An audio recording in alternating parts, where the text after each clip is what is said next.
நாம் வாழும் இந்த பூமி பொது சொத்து. இதை பாதுகாத்து வருங்கால சங்கதியினர்களுக்கு பரிசளிப்போமே.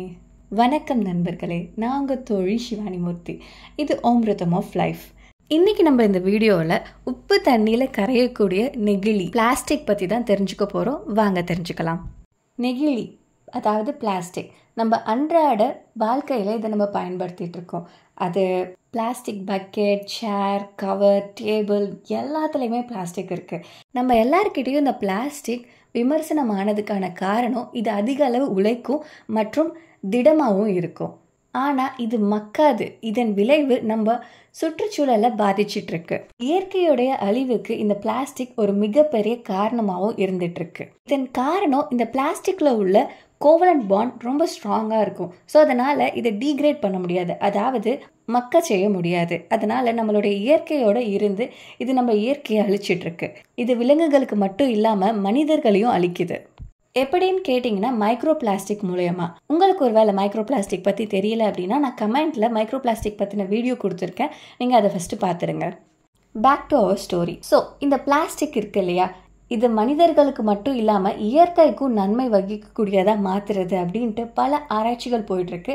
அதில் ஒன்று ஜப்பானியர்கள் செஞ்ச இந்த ஆராய்ச்சி சக்ஸஸும் ஆகியிருக்கு. அதை பற்றி தான் நம்ம தெரிஞ்சுக்க போகிறோம். ஜப்பானை சேர்ந்த டகுசோ ஐடா என்பவர் ரிக்கன் சென்டர் ஃபார் எமர்ஜென்ட் மேட்டர் சயின்ஸில் வேலை செஞ்சிட்ருக்காரு. இவருடைய கொள்கையே பிளாஸ்டிக்கில் ஒரு புரட்சி பண்ணணுன்றது தான். அவர் அதை செய்யவும் செஞ்சுருக்காரு. டகுசோ ஐடா மற்றும் அவருடைய நண்பர்கள் சேர்ந்து சூப்ரா மாலிகுலர் பிளாஸ்டிக் அப்படின்ற ஒரு வகையான பிளாஸ்டிக்கை கண்டுபிடிச்சிருக்காங்க.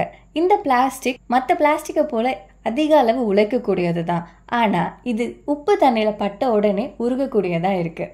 இந்த சூப்ரா மாலிகுலர் பிளாஸ்டிக் பாலிமரில் 2 வகையான மோனோமர்ஸ் இருக்குது, அதாவது அயானிக் மோனோமர்ஸ் இருக்குது. இது ரெண்டுமே ஒன்னோட ஒன்று இணைஞ்சு கிராஸ் லிங்க்டு சால்ட் பிரிட்ஜை உருவாக்கும். ஸோ அதனால் இந்த சூப்ரா மாலிகுலர் பிளாஸ்டிக் ரொம்பவும் ஸ்ட்ராங் அண்ட் ஃப்ளெக்சிபிளாக இருக்கும். இதில் பயன்படுத்தியிருக்க ஒரு மோனோமர் நம்ம உணவுப் பொருட்களில் சாதாரணமாக சகஜமாக ஆட் பண்ணக்கூடிய ஒரு அடிக்டிவ், சோடியம் ஹெக்ஸாமேட் பாஸ்பேட்னு அழைப்பாங்க.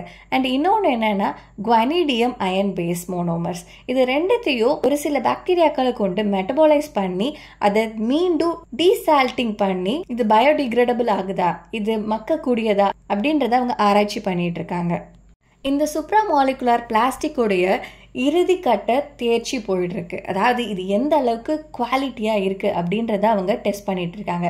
ஒன்ஸ் இது முடிஞ்சதுக்கப்புறம் இது கமர்ஷியல் ஆக்கப்படும். எப்படியோ இந்த நெகிழி கிட்ட இருந்து நமக்கு விடிவு காலம் கிடைச்சிது அப்படின்னா சந்தோஷம் தானே.